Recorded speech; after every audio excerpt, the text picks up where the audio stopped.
Hey folks, just want to give you a little update about what's been going on here. This is my good friend Manuel Schmid. He's from Switzerland.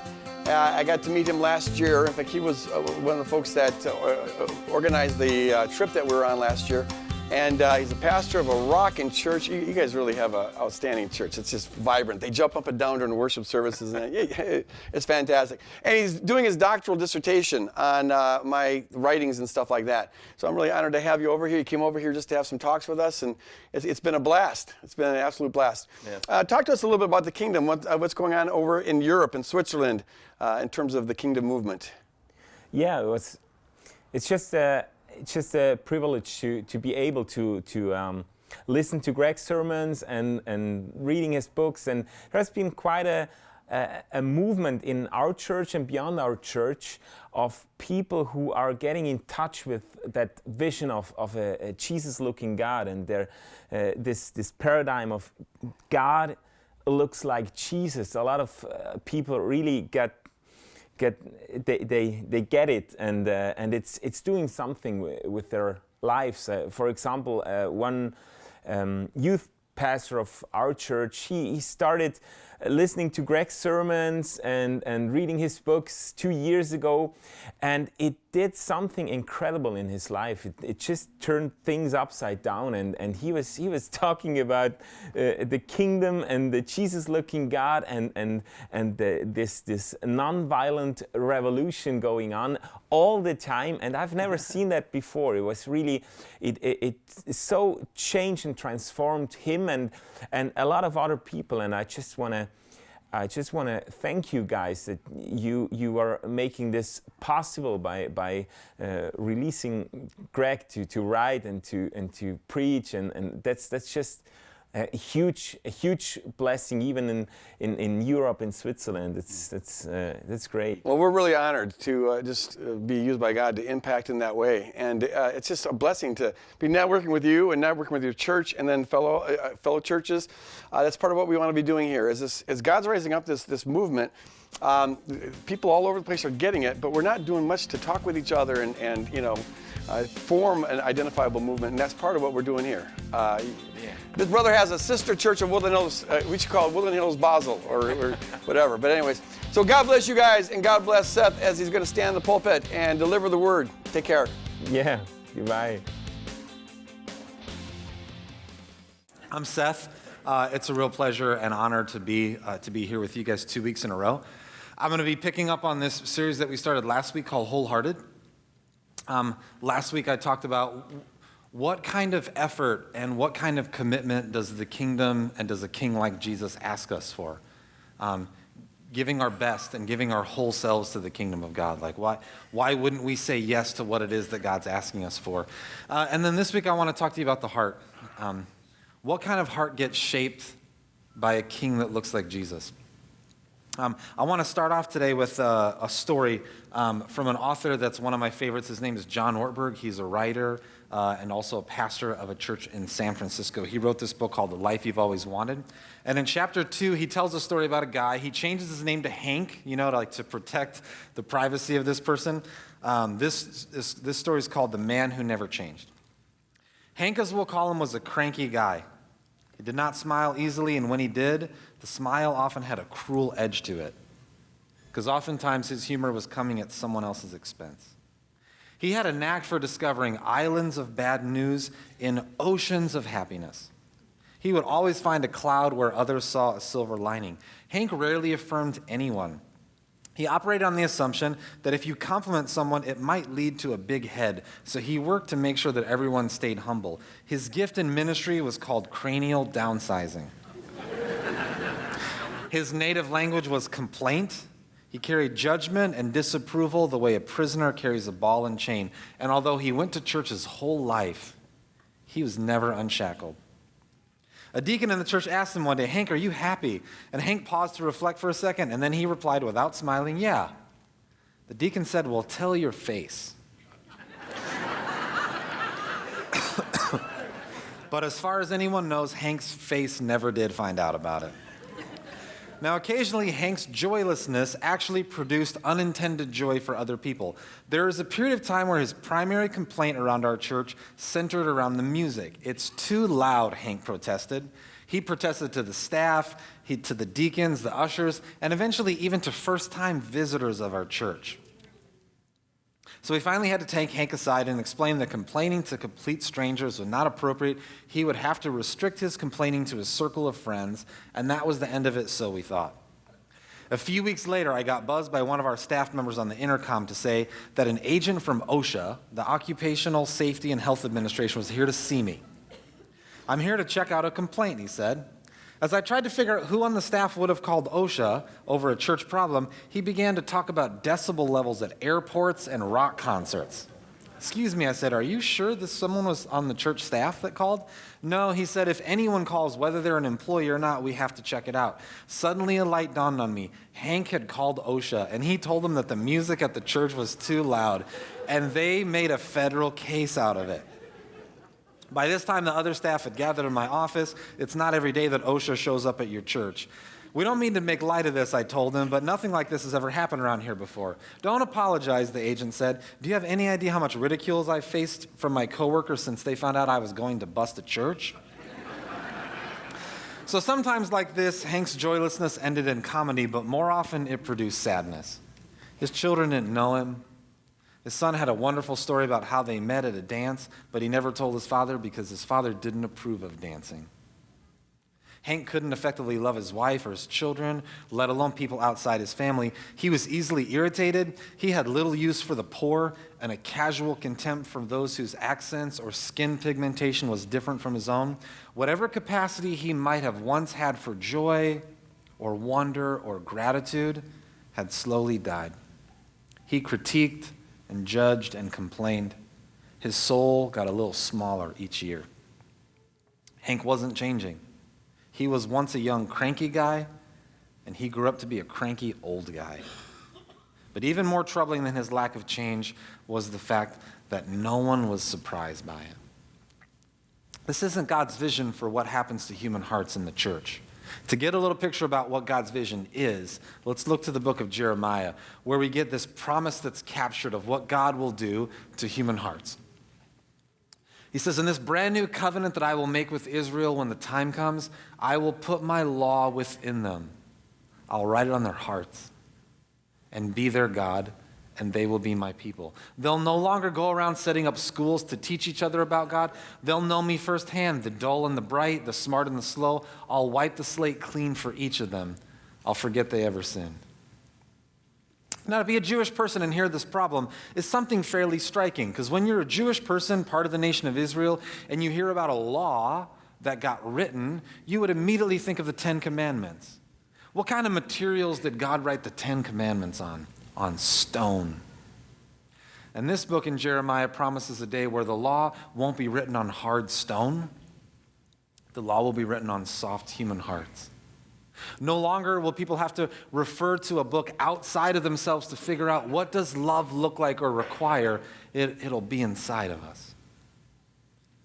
The sad part is that that doesn't always happen. It doesn't happen to Hank, and honestly, it doesn't happen to me. Just yesterday, my wife and I went to grab lunch at a little counter-service pizza place that's over by our house. I had some finishing touches for this sermon to make, even on Saturday, and so I was feeling a little bit under the gun, and I needed to move pretty quickly on to lunch and then back home, and I was feeling pressed. You probably never do anything like procrastinate like this, but I do, so I was feeling pressed by that. Now, I like it when I'm at a place and everyone knows what to do. You know, I get irritated kind of when people don't. I don't like going up to the express line when people have 15 items. The sign says 10. I'd like people to stick to that. So I go to this pizza place, and they have a tight little line, and we get behind this group. It's a family. It seems like a woman. It's her adult daughters and their grandchildren. Seems like they're out for a day in the city, and they stop by one of my favorite pizza places to get some pizza. But they gather at the door, and instead of walking in the door, they seem like they're discussing whether they want to walk in or not. And so what I'd like them to do is slide to the side so those of us that have already decided can go in, but they don't. They form a human cork at the front door that nobody can get through. So I think they like assigned a president of their group and a secretary, and someone made a motion and then seconded it, like took forever. Then finally they get in the line, and I can't quite get around them, so then I'm waiting. And then what happens? Then they pick up the menu because they don't know what they want. And again, they don't move to the side and let you go by. They're like talking. And in my head, my body is remaining calm with a slight smile on my face, probably a little bit like Hank's. But in my mind, I'm grumbling and complaining. I can't believe it. What's taking so long? Like, how did you not know what you wanted? You get to the front. It's a pizza place. Were you surprised that there was cheese and pepperoni and sausage? This is like new news to you? What's taking so long? I can't imagine what's going to happen when we get to the Coke machine. That's going to be like a 45-minute conference. Whole time I'm thinking, don't you know that I have a sermon to write about what kind of heart honors God and being grateful and patient? Come on. I have important stuff to do. Okay. All right, so now you've heard my confession about what a terrible person I am. I want to show you a story about Jesus in the book of Luke chapter 17. It's an important story about one of the things I want to talk to you about today. It's gratitude. It's thankfulness. I think that one of the laws that gets written on the human heart that we know no one has to teach us about, we know it, is gratitude. In the book of Luke chapter 17, Jesus has an interaction with 10 folks. It says this: as Jesus continued on towards Jerusalem, he reached the border between Galilee and Samaria. As he entered a village there, 10 lepers stood at a distance, which is what lepers are supposed to do. In Jesus' day, leprosy, it was kind of a mysterious disease. People didn't know how folks got it. They didn't know how it was contracted. And what you do when you don't understand how a disease gets spread is you just stay away from it. So lepers lived in kind of a little community of isolation. Because of their disease, they can't be around people who don't have leprosy. And maybe at first glance that doesn't seem like much when we read about leprosy. But, like imagine your life. Imagine the circle that you have around you of people that you depend on, that you need, that you relate to, that you love. I started thinking about this. If I had leprosy, all the things I wouldn't get to do. I wouldn't get to hold my wife. We wouldn't get to hold hands walking around the neighborhood. I wouldn't get to walk my daughter down the aisle at her wedding. I wouldn't be able to do that. I wouldn't be able to see my son graduate high school. I wouldn't be able to hug, to hold hands. I wouldn't be able to high five. I would live in a community of isolation, making new friends, but disconnected from the people that I deeply cared about. Leprosy was a tremendous burden. So when you find 10 people and you see Jesus walking by, it's not a surprise that what the story tells us is that the lepers cried out to Jesus, "Have mercy on us, because we're not getting mercy anywhere else." He looked at them and said, "Go show yourself to the priests." Now, this is important. Why would Jesus say, "Go show yourself to the priests"? In Jesus' day, there were, from time to time, whether it's like by God doing a miracle or by some incredible power that human bodies have, from time to time, people were healed from leprosy. It was mysterious. Folks didn't know how it happened. But before you could go back to your home and your kids and your wife and your job, you had to get checked out. We had to make sure that you weren't just faking it. That your leprosy really was cured. And so you would go show yourself to the priest. The priest often had this role of being the connection between sick and hurting people and society. So they played that role of being priests, and they would show themselves to the priest. But I want you to notice something in the story. He said, "Go show yourself to the priest." Were they healed yet?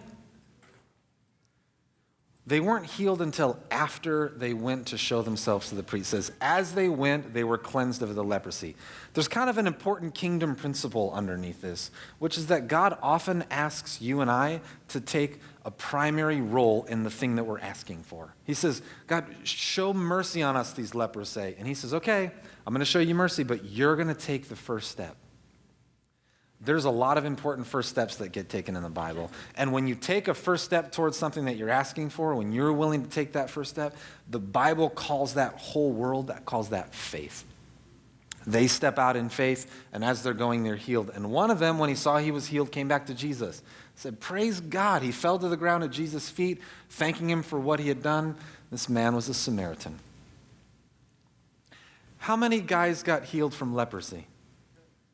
How many came back and said thanks? One. See, there's a couple myths about gratitude. One of those myths is that if I had more to be grateful for, I would be more grateful. And do you know what? That's a total myth. If I just had a different spouse who complained less, or if my kids were more like those other people's kids and didn't have all those problems, if my boss would just, if I could get a new job, if this paycheck was just a little bit more, if these other things happen, you would be grateful. And the truth of the matter is, it has nothing to do with that. People say the same thing about generosity. They did surveys within churches talking about people's financial giving. And I know people give a lot more, and the kingdom is about more than giving to your church, but this study was about the connection between church giving and income. And so they did a study, and they just categorically proved that actually the more money people make, the less they give away.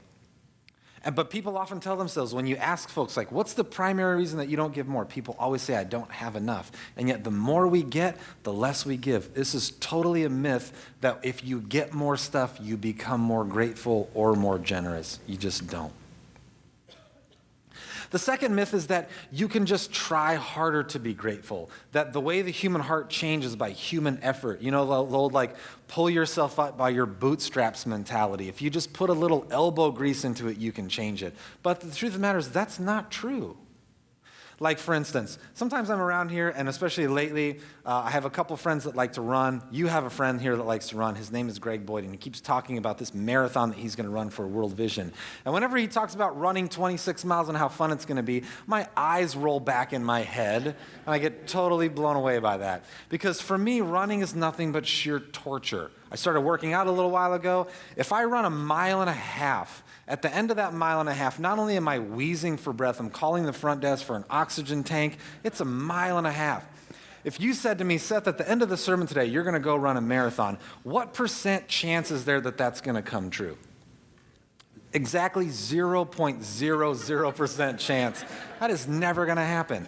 I couldn't try hard enough to run a marathon. However, if you told me that I would have a year and you bribed me with some sort of reward that would be good enough, I can't imagine what that would be. But let's say you could come up with something and I was motivated.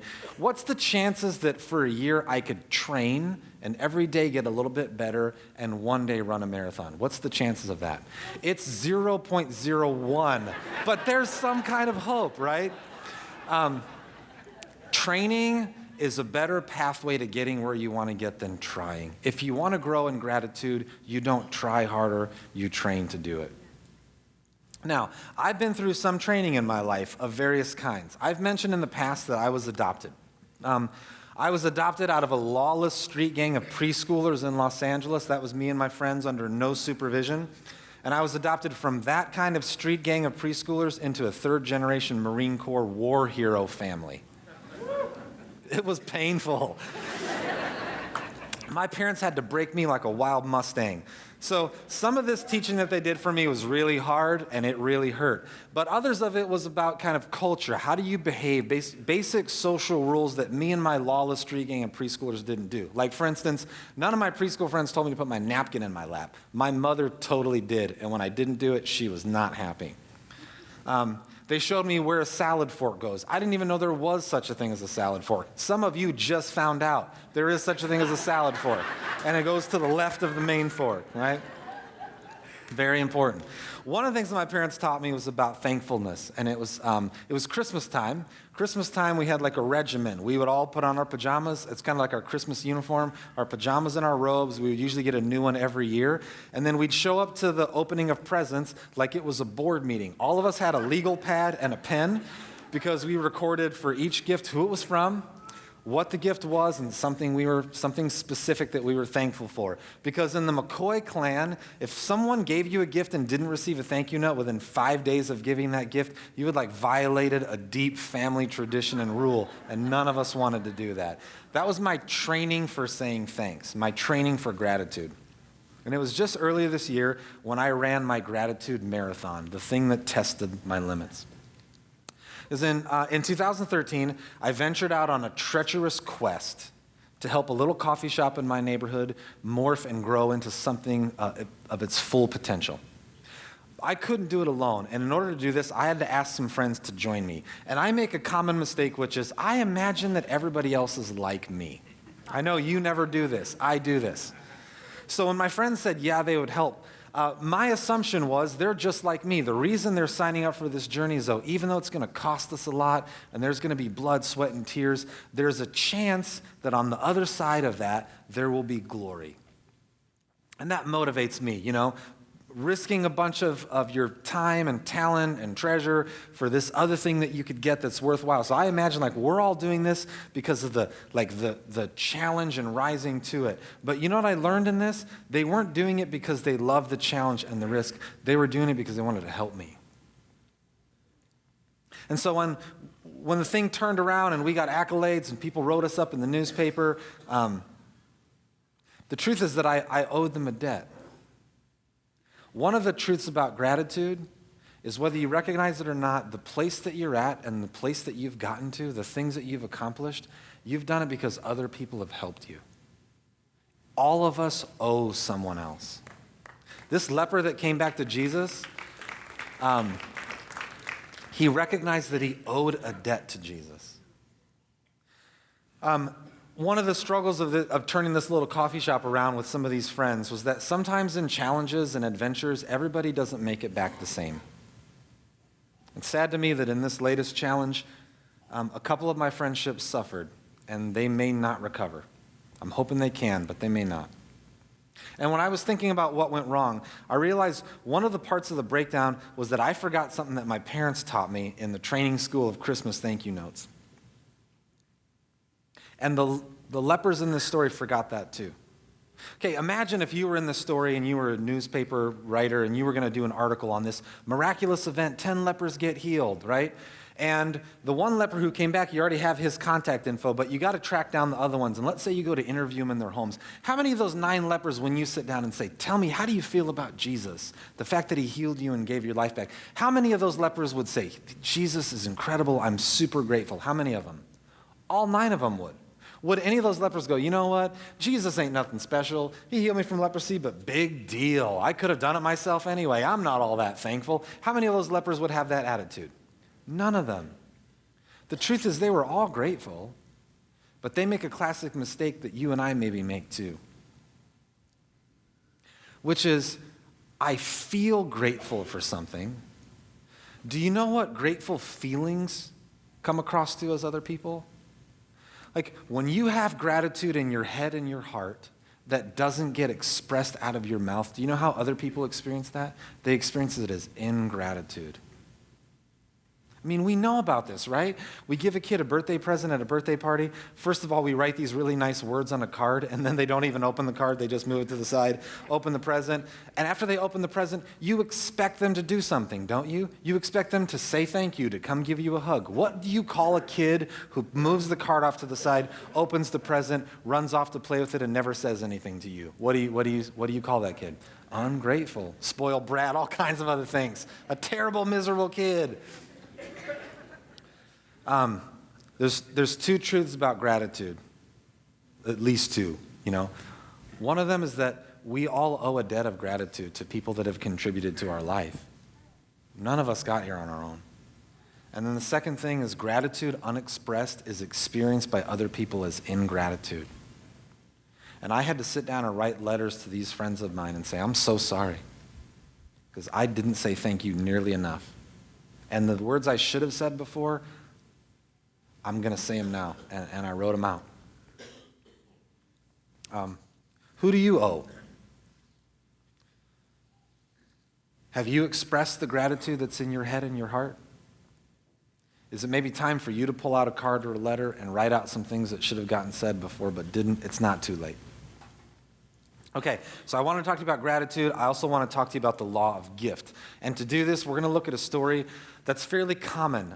Almost everybody, whether they're Christian, however much they know about the Bible, knows this story because it's an incredible story. It's a beloved story.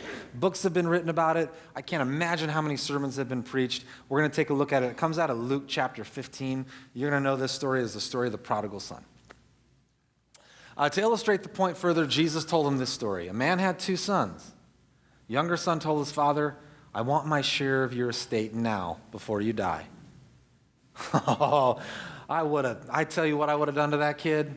His father didn't do it. His father agreed to divide his wealth between his sons. Just like, think about this. Think about the father taking the wealth out and feeling like, my son told me he wants the money before I'm dead. Like, what this son sees me at is he sees me as a check.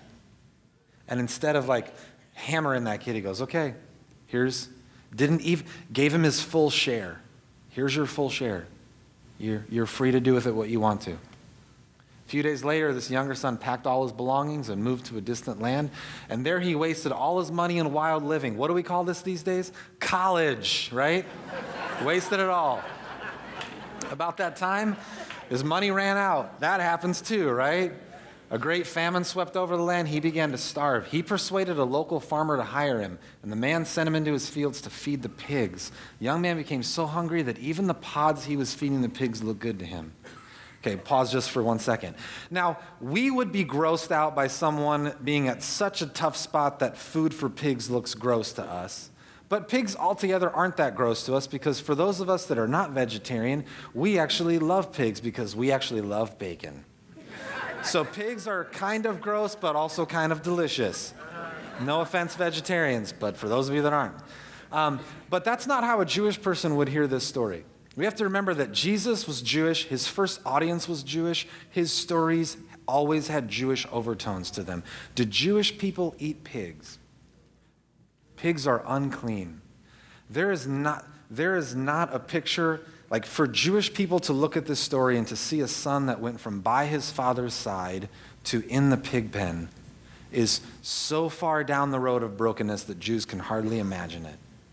This is a person that you wouldn't want to be around. This kid is bad. Okay, let's keep going in the story. All right, let's move on to the next slide.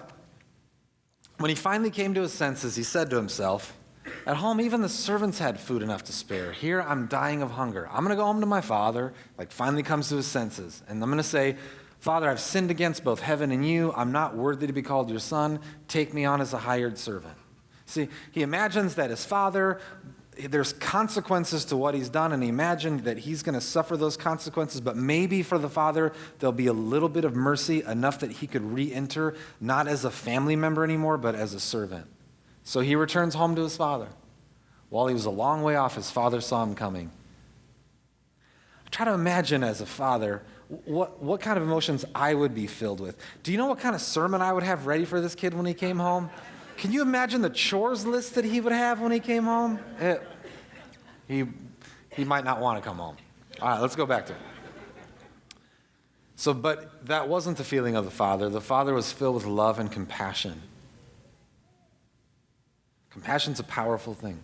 He ran to his son, embraced him, and kissed him. His son starts to give him the speech. He had it all ready. Father, I've sinned against both heaven and you. I'm no longer worthy of being called your son. Look what the father does in the next slide. His father isn't even listening anymore. He doesn't even hear what his son's saying. He's already turning to the servants, and what's he planning for? He's not planning for the punishment. He's planning for the party. Bring the finest robe, get a ring on his finger, sandals on his feet, kill the calf. We're going to throw a feast. The son of mine was dead. The Bible does a really brilliant job of helping us understand death and life. Because in the Bible, sometimes people are physically alive, but they're dead. And other times people are physically dead, but they're alive. That's one of the incredible things about the Bible. He was dead and he's returned to life. He was lost and he's found. And so the party began. Only problem is, that's not the only son. There's another son in this story who's not yet at the party. So the older son was in the fields working. When he returns home, he hears music and dancing in the house. He asks one of the servants what was going on. Your brother's back, he was told. Imagine how this brother feels about that news. The brother's back. I'll tell you what I'd be feeling like. I can't wait to see what dad does to him. He's got it coming to him. Older brother was angry and he wouldn't go into the party. His father came out and begged him. Look at that. His father didn't demand that he go inside. He begged him. But he said, all these years I've slaved for you. This is totally what happens when we lack gratitude and when we live in the world of getting what you deserve. Then our work is no longer joyful relational work. This relationship with the Father's turned to slavery. I've slaved for you. I've never refused to do a single thing you told me to do. And in all that time, you never gave me one thing. What? Can you really believe that the Father never gave this kid one thing? You didn't give me one thing. If you're a parent, you totally can hear this, right? You didn't give me anything. He gets everything. It's not fair. When this son of yours comes back and he squandered all your money on prostitutes, you're going to throw a party? Look at the older brother is judging in a way that he has no right to, and the father has every right to judge and is refusing to. Father says to him, look, son, you've always stayed by me. Everything I have is yours. We had to celebrate this day. Your brother was dead and has come back to life. He's lost and now he's found. It's amazing how quickly we can turn from one son into the other. This last year in February, I headed down to Austin, Texas to visit my brother. Now, this is my real half-brother. We have the same mother, but different fathers. We were adopted together in the same family. He had a lot harder time with the adoption because he was older. I hadn't seen him for a long time. He has his own road of pain and recovery and healing that he's on now. While we were catching up a little bit about old times, I shared some vague memories I had before we were adopted and during the adoption process and what life was like in foster care. But because he was older, his experience of each of those episodes was so much more clear. And while he was filling in the gaps that I had missed, I was just thinking, I'm so glad I didn't see that. I'm so glad I didn't have to hear that. And I'm so sorry that he did. We both had the experience of being abandoned. We were both abandoned sons, literally. Now, my birth mother named me Seth Gabriel, so my middle name is Gabriel after the angel, which is ironic because I behaved anything like that, or anything but that. When I was adopted, my parents decided to keep my name exactly the same. Mostly probably because I already was disobedient enough, let alone if they changed my name, I'd have no idea who they were talking to when they were trying to punish me. So they kept it the same. But also the name Seth, it means chosen, which is to me literally true. I went from being an abandoned son to being a chosen son. Now, many years after rejecting my own parents, wandering into wild living, I too ended up in a pen. It wasn't a pen for pigs, it was a prison. I served 3 months in military prison because I got so involved in drugs and addiction and sin, I almost lost my life.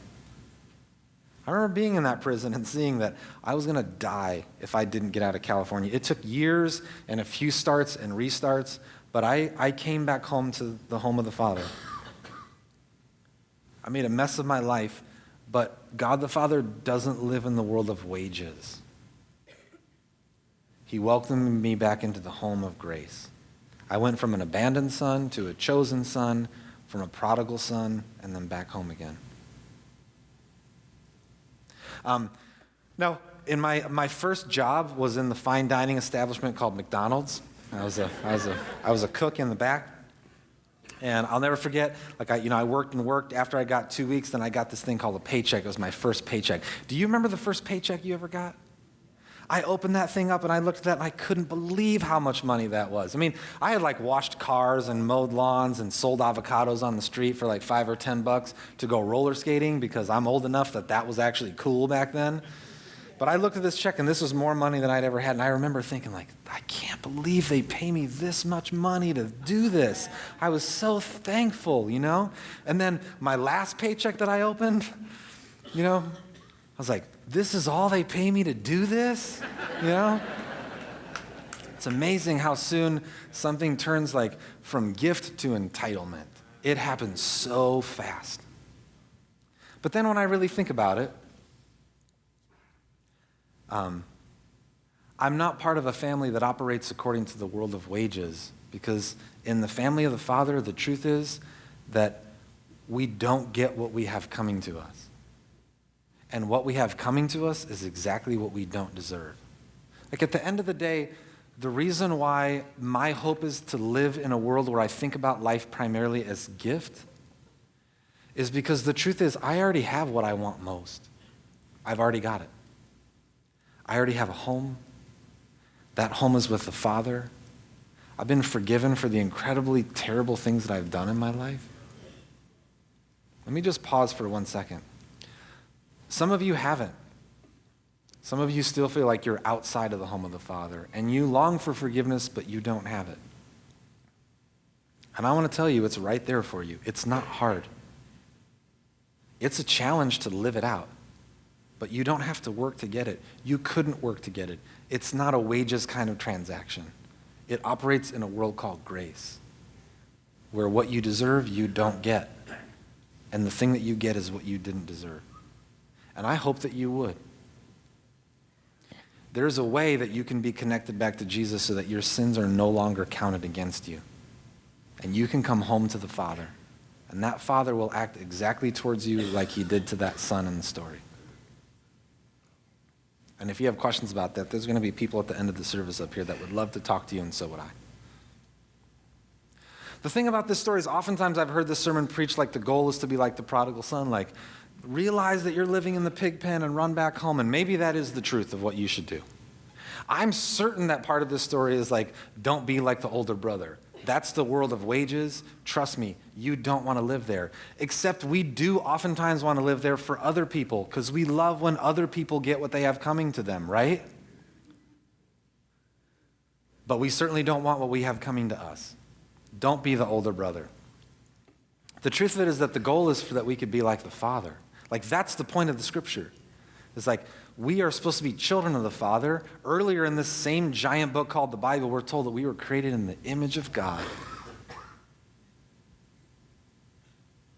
In fact, part of the whole Christian life is that we can train and transform our own hearts so that our natural response in situations like that story, we respond like the Father because we don't have to refer to a manual of how to love people. That happens from right inside of us. The goal is to be like the Father. In Romans chapter 13, Paul gives us some wise advice about this. He gives us some good general financial advice. Stay out of debt. Don't run up debts. It's a bad idea. In the world of debt, what happens is when you owe someone else, they're in power over you, and you're a servant to them. And you want to stay out of that relationship as much as you can. Except in one case, because there's no way that you can avoid it. There's one debt that you have that you totally can't get out of. Doesn't matter how much you pay, what kind of credit card counseling you go through. Bankruptcy court can't help you with this one. It's a debt that you can never get out of. It's the huge debt of love that you owe to each other. Look how generous God is in this. Who do you really owe the debt to for your forgiveness, for your healing, for your transformation? Who do you really owe it to? God. Who has the right to demand that bill? God does. Where does God actually want you to send that payment? To each other. When you love others, you complete what the law has been after all along. And then he gives an interesting description for some things that would sound common to us, like, don't murder, don't commit adultery, don't steal. Here's what he says. Don't sleep with another person's spouse. Don't take someone's life. Don't take what's not yours. Don't always be wanting what you don't have. Ooh, that's a hard one. And any other don't that you can think of, it all finally adds up to this. You can't go wrong when you love other people. Loving someone else is literally the only response that you can ever have that's never wrong. You don't need a manual of like what to do in this case or this case. If you respond in love, it will always be the right response. And when you add up everything in the law code, the sum total is love. It's a debt that you could never get done paying. Now, I asked someone real important to help reiterate some of the things from this sermon. One of the things that drives me crazy is when there's like a giant gap between the stories and the Bible verses and Monday. Like tomorrow, some of you are going to get up and go to junior high. And some of you are going to go to high school and college. Some of you are going to go to a college called your job, where you're like still learning and growing. You're going to have coworkers that bug you. You're going to have a boss that's on your nerves. Tomorrow, real life is going to come at you. And who cares about this sermon then, right? So the main thing that I wanted is for you to be able to take some things with you. So I asked the president on this video to give us a few helpful hints about how we can take some of the ideas and put them into practice. Now, before you get too excited or offended, because whichever side you're on, I'm not going to talk about it. I'm like my twin brother on the video. I'm from Switzerland. Not going to say anything. I'm not talking about the real president. I'm talking about the YouTube sensation named Kid President. And he's going to be brilliant. Jesus said that kiddos have lots to teach us. I think he's going to have some fun stuff to say. Let's pay attention to the screen, and then I'm going to come back with a final word of blessing before we go. 20 things we should say more often. Number 20, thank you. And not just on Thanksgiving, every day. Number 19, excuse me. Number 18, here's a surprise corn dog that I bought you because you're my friend. There'll be more corn dogs and more happy people. This is a good idea. Corn dog for you, corn dog for you, corn dog for you. Number 17, I'm sorry. Number 16, I forgive you. Number 15, you can do it! But don't say it if it's something I can't do. Number 14, another thing that we should say more often, I have barbecue sauce in my shirt too. Before you say something about the barbecue sauce on somebody else's shirt, take a look at the barbecue sauce on your own shirt. Number 13, please. Number 12, everything is going to be okay. Number 11, oh, you got me a corn dog too? You shouldn't have, buddy. Number 10, I don't know. I know a lot of people who need to say that. My sister. Number 9, you're so awesome I named my dog after you. Wait. That could hurt someone's feelings. I mean boat. I named my boat after you.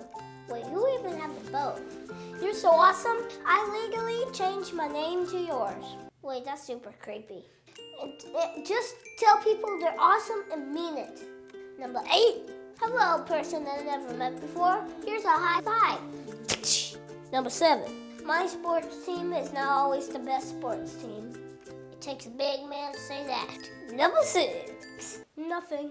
Sometimes that's the best thing you can say. Number 5,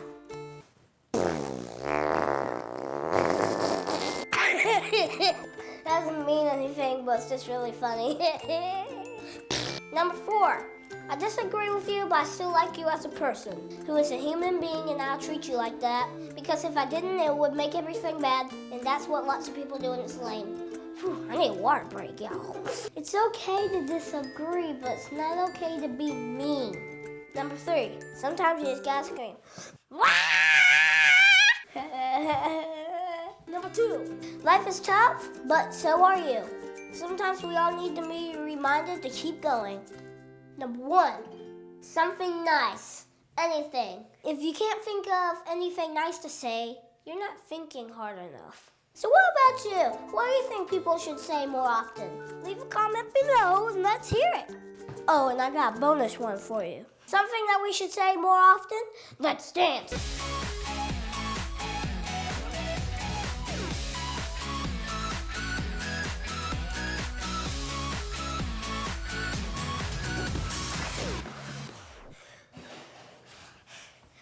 Good dancer, huh? Okay.